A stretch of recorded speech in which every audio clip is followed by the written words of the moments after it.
James Mangold is such a magnificent director who is so underappreciated, which is a crime because he's made so many excellent movies like Walk the Line and Logan. But when it came to Ford v Ferrari, it pretty much showcases Mangold at his most raw. It's a movie that is just so beautifully made, from the story, the racing sequences, and amazing performances from Matt Damon and Christian Bale. It's a movie that demonstrates the idea about two passionate underdogs fighting against the system, which is so captivating because I've always been a huge sucker for those types of stories and movies. The chemistry between Christian Bale and Matt Damon is just excellent. Both actors are just outstanding in their respective roles as Carroll Shelby and Ken Miles, and it was just great to see the way how they eventually form a bond by the shared love they have for racing. Well, most people could just look at this and say that it's a movie just about racing, but it's also more than that. It's also about friendship, what people are willing to do what they love. It has great drama, great comedy, and even having moments that are very heartwarming and touching. And with all that is what makes Ford v Ferrari such an exquisite gem.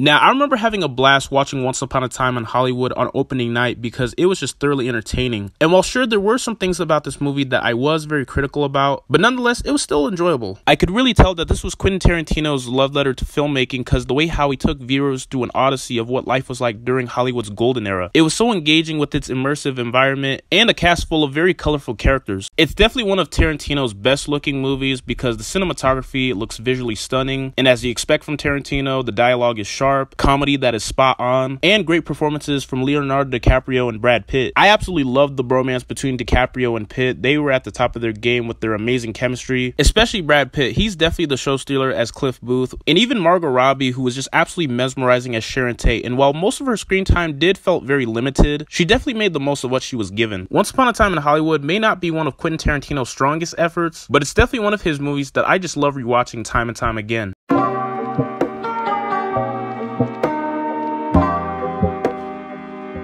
With Parabellum being the third installment in the John Wick series, survival is the key by any means necessary, where you have John Wick on the run after a $14 million bounty has been put on his head, making him the target to some of the most dangerous assassins around the world. So not only does he have to escape New York City, but he also has to escape death at the same time. And I gotta say, this one did not disappoint me at all. I've really grown to love the John Wick movies because I love how consistent they are, and the way how the movies keep me entertained with having so many thrilling action sequences that are just mind-blowing. John Wick Chapter 3 Parabellum is exactly what action movie fanatics like myself have been demanding from this franchise by delivering non-stop action, tightly choreographed scenes, impeccable camera work, and another committed performance from Keanu Reeves.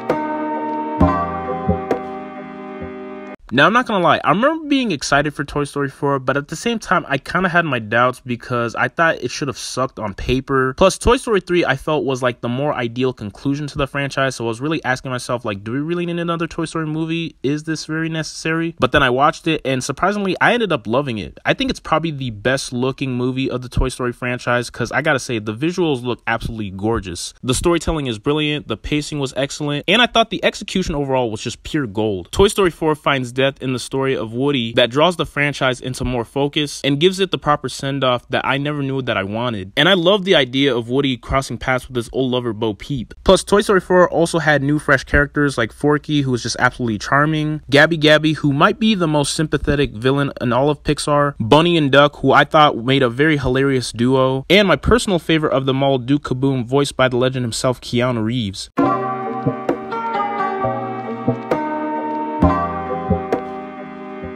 When I heard that The Irishman was going to be directed by Martin Scorsese and that it was going to feature legendary actors Robert De Niro, Al Pacino, and Joe Pesci, I knew I was in for a real treat because that's something that I've always wanted to see. It may be an ambitious movie about organized crime, but it's also more than that because it's also a story about aging and losing priorities in life. With special de-aging effects, the film shows the life of Frank Sheeran, played by Robert De Niro, who does such a magnificent job of detailing this devastation transition from beginning to end. But where the film really excels is the supporting performances from Al Pacino as Jimmy Hoffa and Joe Pesci as Russell Buffalino. Well, sure, the movie's runtime may feel a bit too long with it being 3 hours and 30 minutes, but like what I said before, if you're a fan of Martin Scorsese's work like I am, then I feel like it'll definitely be worth your time. But overall, The Irishman is unequivocally my #1 favorite movie of 2K19.